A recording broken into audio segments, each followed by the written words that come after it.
Bonus chapter, The Storm That Made Me. Mina sat in her bedroom within the Haliriel house, her fingers grazing the wooden desk carved seamlessly from the living tree that formed her home. Her gaze lingered on the faint glow of the magi-tech communication device before her, its soft hum the only sound breaking the tranquil stillness of the room. The branches outside swayed in harmony with the breeze, their motion visible through the leafy window panes. Taking a steadying breath, Mina activated the device. The screen flickered to life, revealing her father's familiar, bearded face. His expression carried its usual mix of sternness and warmth. "Mina," he greeted, his voice steady, though his eyes betrayed a glimmer of relief. "It's good to see you." "And you, father," she replied, her lips curving into a small smile. "I didn't think I'd be able to call you from here, but the magi-tech in Haliriel is impressive." "You sound well," he said, leaning forward slightly. "How are you holding up? Are you safe?" Mina hesitated, glancing around the room as if the memories of her recent adventures lingered in the air. "Safe for now," she said finally. "But it hasn't been easy. There's so much to tell you." Her father nodded, his gaze softening. "Start wherever you need to." Mina's thoughts swirled, grasping for a place to begin. "I suppose it's been overwhelming. Everything about the prophecy, the relics, and being one of the Children of Hybris.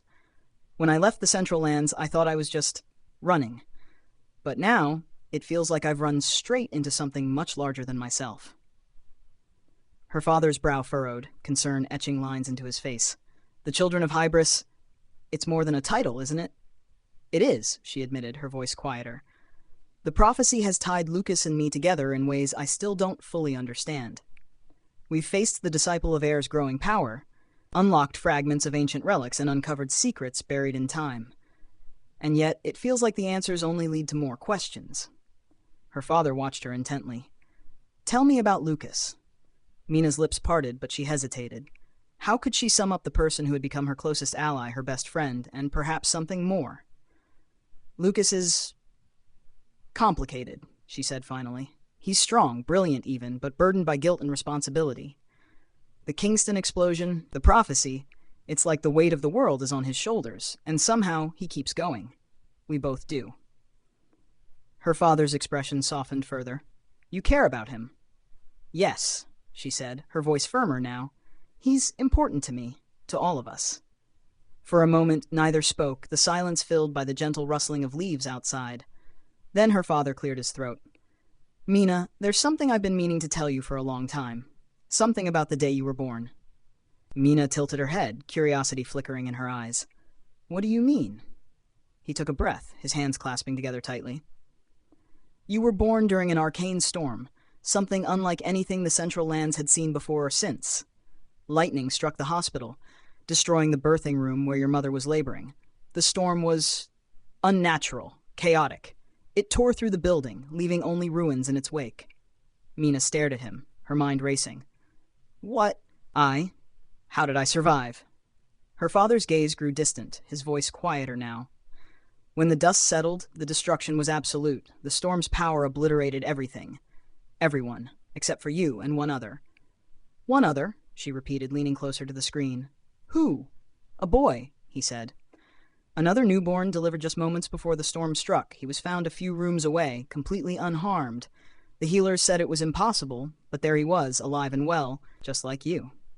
Mina's thoughts spun as she absorbed this revelation. "What happened to him?" "I don't know," her father admitted. "The boy was taken by his family, and they vanished soon after. I never learned his name, but I've often wondered if his survival was tied to yours. If the two of you were connected somehow." Mina's heart raced as pieces of her life began to realign in her mind. "Why didn't you tell me this before?" His shoulders slumped slightly. "Because it's a dark story, Mina. The storm claimed lives, and your survival came at a cost I wasn't ready to explain. But now, with everything you've faced, I think you deserve to know." She leaned back in her chair, her gaze unfocused as memories of her recent trials surfaced. The flash of lightning during a battle with the Disciple of Air, the hum of ancient relics resonating with her blood. The way Lucas had always seemed to understand her, as if they shared an invisible thread. "Do you think it has something to do with the prophecy?" she asked, her voice barely above a whisper. "It might," her father said. But prophecy or not, you've always been extraordinary, Mina. From the day you were born, I knew you were meant for something greater." She looked at him, her expression a mixture of gratitude and sadness. "It hasn't felt that way lately. The prophecy, it doesn't feel like a blessing. It feels like a burden. Lucas and I, we're trying to do what's right, but sometimes it feels like we're just pawns in someone else's game." "You're no pawn," he said firmly. "You're my daughter, and you face challenges that would break most people. You've survived, thrived even.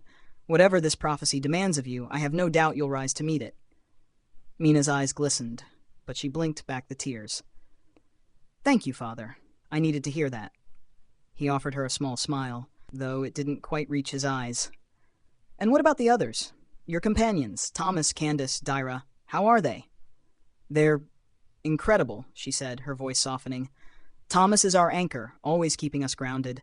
Candace is passionate and fierce, even if she can be a bit reckless. And Dyra, she's a mystery, but she's proven herself time and again." Her father nodded. "You're fortunate to have them, and they're fortunate to have you." Mina smiled faintly, the weight on her chest lifting slightly. "We're a team.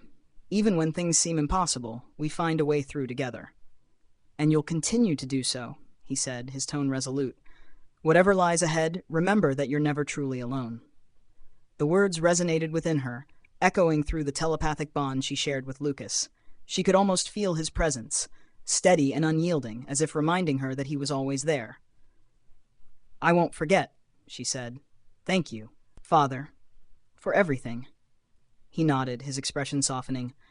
"Take care of yourself, Mina, and if you ever need me, you know where to find me." "I will," she promised. "Goodbye, Father." "Goodbye, my daughter."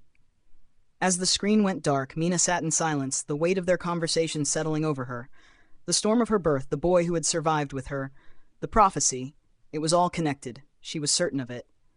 And yet, for the first time in weeks, she felt a glimmer of hope. Whatever challenges lay ahead, she would face them with her companions by her side. Together, they would unravel the mysteries of the prophecy and carve their own path through the chaos.